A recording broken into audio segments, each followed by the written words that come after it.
اعوذ باللہ من الشیطان الرجیم بسم اللہ الرحمن الرحیم وَإِذْ قَالَتِ الْمَلَائِكَةُ يَا مَرْيَمُ إِنَّ اللَّهَ اصْطَفَاكِ۔ اب دیکھیے یہ حضرت زکریا اور حضرت یحییٰ کا قصہ آ گیا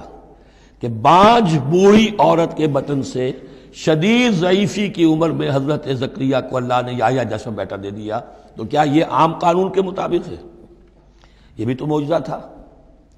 اسی طریقے سے اس سے ذرا بڑھ کر ایک معجزہ ہے کہ جو حضرت مسیح کا ہے کہ وہاں باپ کا معاملہ نہیں ہے۔ فرمایا وَإِذْ قَالَتِ الْمَلَائِكَةُ يَا مَرْيَمُ، اور یاد کرو جب کہ کہا فرشتوں نے اے مریم، إِنَّ اللَّهَ اصْطَفَاكِ وَطَهَّرَكِ وَاصْطَفَاكِ عَلَى نِسَاءِ الْعَالَمِينَ، یقیناً اللہ نے تمہیں چن لیا ہے اور تمہیں خوب پاک کر دیا ہے اور تمہیں چن لیا ہے تمام جہان کی خواتین پر۔ یا مریم اقنتی لربک، اے مریم اب اپنے رب کی فرما برداری کرتی رہو، واسجدی اور سجدہ کیا کرو، ورکعی مع الراکعین اور جھکنے والوں کے ساتھ جھکتی رہا کرو، نماز باجماعت کے اندر شریک ہو جایا کرو۔ ذالک من انباء الغیب نوحی الیک، اور یہ غیب کی خبروں میں سے ہے جو اے محمد ہم آپ کو وحی کر رہے ہیں۔ وما کنت لدیہم، آپ تو ان کے پاس موجود نہیں تھے، اذ یلقون اقلامہم ایہم یکفل مریم، جبکہ وہ اپنے قلم پھینک رہے تھے یہ طے کرنے کے لیے کہ ان میں سے کون ہوگا کہ جو مریم کا کفیل ہوگا، کس کی تربیت میں زیر نگرانی، یعنی اور بھی وہاں پریسٹ تھے،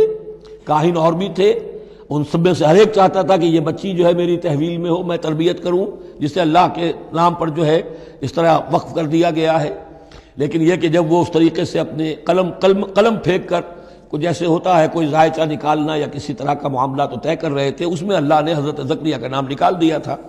تو اے نبی اس وقت تو آپ تو وہاں نہیں تھے، وما کنت لدیہم یختصمون، اور نہ آپ اس وقت تھے جبکہ وہ آپس میں جھگڑ رہے تھے۔ اذ قالت الملائکۃ یا مریم ان اللہ یبشرک بکلمۃ منہ، اب یاد کرو جب کہ کہا فرشتوں نے اللہ سے کہ فرشتوں نے مریم سے کہ یقیناً اللہ تعالیٰ تمہیں بشارت دے رہا ہے ایک ایسی ہستی کی جو خاص کلمہ ہوگا اس کی جانب سے، اسمہ المسیح عیسی ابن مریم، اس کا نام ہوگا المسیح عیسیٰ مریم کا بیٹا، وجیہاً فی الدنیا والآخرہ، باعزت ہوگا، مرتبے والا ہوگا دنیا میں بھی اور آخرت میں بھی، ومن المقربین، اور بہت ہی اللہ کے مقربین بارگاہ میں سے ہوگا، بہت مقرب، وَيُكَلِّمُ النَّاسُ فِي الْمَهْدِ وَكَهْلًا، اور وہ لوگوں سے گفتگو کرے گا گود میں بھی اور پوری عمر کا ہو کر بھی۔ کہولت 40 برس کے بعد آتی ہے، اور حضرت مسیح اٹھا لیے گئے، رفع سماوی ہوا 33 برس کی عمر میں، گویا کہ اس آیت کا تقاضا ابھی پورا نہیں ہوا ہے۔ اور اس سے اندازہ کر لیجیے اس کے کہنے کی ضرورت کیا تھی، پوری عمر کو پہنچ کر تو سبھی بولتے ہیں، اس کا اشارہ کیوں کیا گیا یہاں؟ اس لیے کہ ہمیں معلوم ہو جائے کہ حضرت مسیح پر ابھی موت واقع نہیں ہوئی ہے، بلکہ وہ واپس آئیں گے دنیا میں، دوبارہ اتریں گے، پھر ان کی وہ عمر بھی ہوگی، پھر وہ شادی بھی کریں گے، ان کی اولاد بھی ہوگی، اور ان کے ذریعے سے اللہ تعالیٰ یہ نظام خلافت علی منہاج النبوت کو پوری دنیا میں قائم کرے گا۔ وَيُكَلِّمُ النَّاسَ فِي الْمَهْدِ وَكَهْلًا، اور وہ گفتگو کرے گا لوگوں سے اپنے گود میں بھی، تمہاری گود میں بھی، پگھوڑے میں بھی، اور بڑی پوری عمر کا ہو کر بھی، وَمِنَ الصَّالِحِينَ، اور یقیناً وہ بھی بہت ہی ہمارے نیکوکار بندوں میں سے ہوگا۔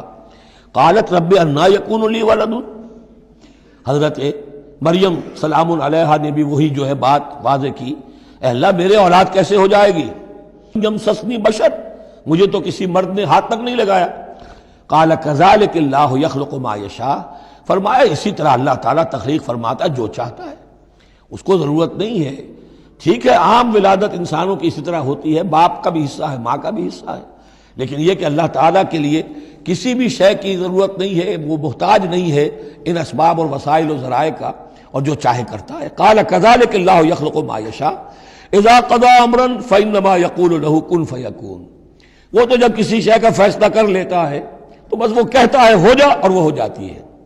وَيُعَلِّمُهُ الْكِتَابَ وَالْحِكْمَةَ، اور وہ اللہ تعالیٰ اسے سکھائے گا کتاب بھی اور حکمت بھی، وَالتَّوْرَاةَ وَالْإِنْجِيلَ، اور تورات بھی اور انجیل بھی، وَرَسُولًا إِلَىٰ بَنِي إِسْرَائِيلَ، اور وہ رسول بن کر آئیں گے اسرائیل کی طرف۔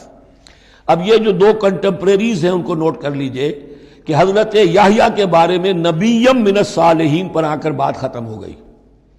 اور حضرت عیسیٰ کے بارے میں رسولاً الی بنی اسرائیل، بنی اسرائیل کی طرف رسول ہو کر آئیں گے۔ حضرت یحییٰ صرف نبی تھے، اسی لیے وہ قتل بھی کر دیے گئے۔ حضرت عیسیٰ رسول تھے، رسول قتل نہیں ہو سکتے، اسی لیے ان کو زندہ آسمان پر اٹھا لیا گیا۔ یہ بہت اہم مضمون ہے کہ جو یہاں بھی آپ کو سمجھ لینا چاہیے۔